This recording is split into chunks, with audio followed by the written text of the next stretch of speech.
Hello, my name is Emma Dennis, and I'm applying for the open entry-level position at Surfdog Records. First of all, I would like to thank you for considering my application. I'm very, very excited about this opportunity. I think it's right up my alley, so thank you very much.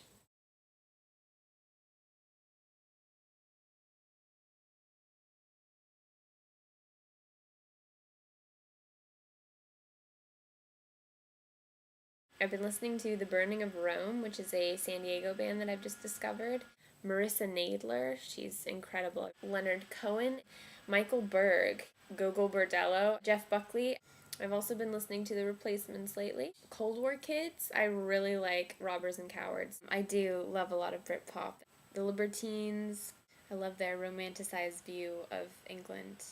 Graham Coxon. The Horrors, they're a London band with fantastic energy live, and I actually had the privilege of interviewing them last time they came through town a couple of years ago now. And apart from being a really great interview, it was actually kind of a coup for me because Marvin Scott Jarrett and his team at Nylon Magazine were filming a documentary about the band that they premiered at Sundance. They filmed a portion of my interview, and to my knowledge, I haven't actually been able to see it yet, but apparently my interview is included in the documentary. And I've actually been listening to Dan Hicks recently, specifically the newest album. Actually, a family friend of ours, Christopher Goldsmith, introduced me to him very, very recently. I'm loving the album. The harmonies, the cover of Subterranean Homesick Blues is awesome. And just the overall kind of quirky swing feeling of the album is great.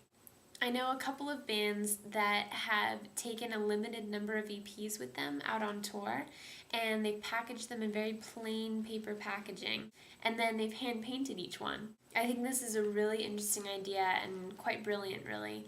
It's very economical for the bands, and they're giving away something unique and one of a kind and an extra creative expression that the person buying the album gets to walk away with. And speaking of a limited number of copies of EPs, that's something that the Horrors did for their first EP. They put out just a limited number of copies, and they have since become collector's items on eBay. And I think that's an interesting idea. It kind of generated an extra buzz about them. And another thing that the Horrors did that I think put them in good stead is they really utilized viral marketing, specifically with their videos.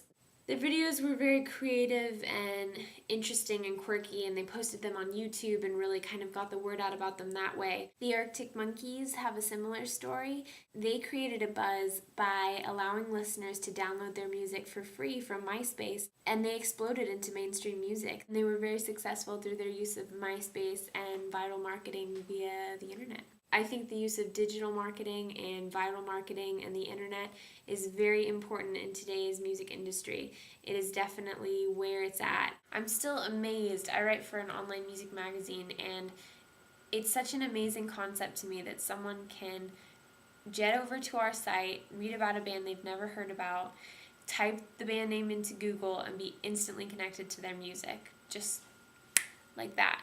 You know, social networking sites, all that kind of stuff. It's great. I do think it means bands definitely have to stand out and be very innovative and find creative ways to utilize this technology, because the flip side is there's going to be a lot more competition for listeners' ears with the internet and these tools being so readily accessible to everybody. And a technique I've used myself in creative marketing. Last year, I was the creative copywriter for Electra Bicycle Company's 2009 catalog and their online Way to Roll campaign. And I interviewed a bunch of people, all with really interesting stories. And what we ended up doing was taking the basis of those stories and turning them into interesting, fictionalized, adventurous stories, and then connecting those stories with the bikes in one way or another. And I think that's an interesting road for bands to take too. A really rich backstory for their bio, be it embellished or not, be it a story or be it the plain facts. A creative bio is also a good way to market yourself. My dad is a San Diego musician, and subsequently I have been involved in the scene ever since I've been in San Diego. I grew up with people like Steve Poltz, formerly of the Rugburns, Gregory Page, Christopher Hoffey, formerly of Blacksmith Union and now Adam Orr, Frank Lee Drennan from Dead Rock West. What's coming out of San Diego right now, I'm a big fan of Nina Anderson's stuff. Ray Swen, found out about him last year when I got to interview him. Tan Sister Radio, Scarlet Symphony, The Color of Glass, Tape Deck Mountain. Some really, really great stuff in San Diego right now. I just think we have one of the greatest scenes because it's so unique and it's so close-knit. I love how so many San Diego musicians end up collaborating with each other on various projects, and the talent pool is so great and so interconnected.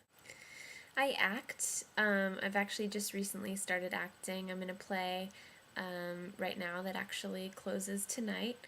I also write fiction. I love Alice in Wonderland and The Mighty Boosh, and I think those are two of my biggest influences for my fiction writing. But yeah, I love whacked out, strange, interesting fiction. I go to lots of shows, take lots of pictures, write lots of words. Even if I'm not on assignment, I generally jot down something from the show and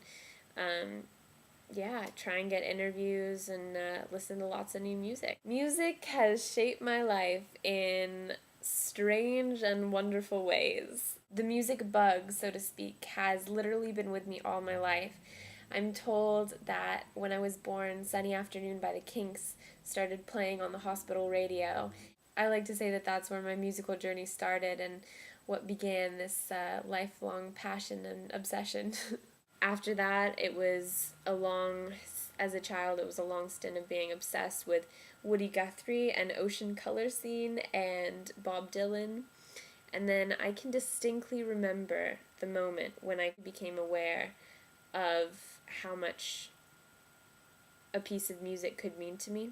I was in our kitchen in an old farmhouse in England, and my dad was over in the States, and I was 7 years old, and he sent us a copy of Jeff Buckley's Sketches for My Sweetheart the Drunk, and we popped it in, and I fell in love with that voice, with that sound.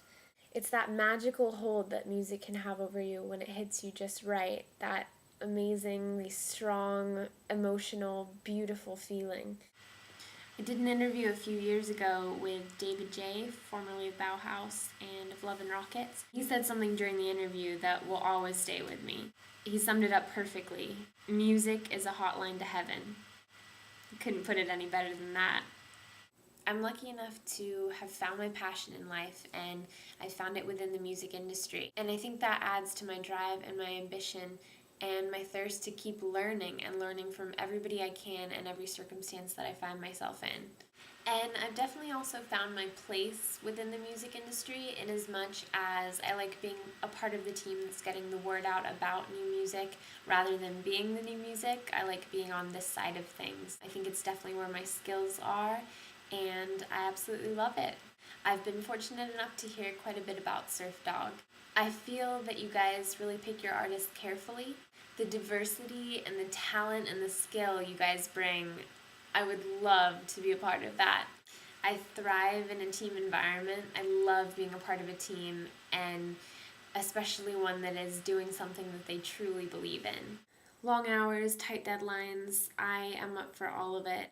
And I know that you mentioned in the instructions for the questionnaire to keep in mind that this job isn't a very glamorous one, and I can assure you with my experience in the music industry, I'm well aware that glamour doesn't play much of a role, and it doesn't bother me at all. It's about the music, and this is an amazing opportunity to be part of a team that is delivering great music to listeners.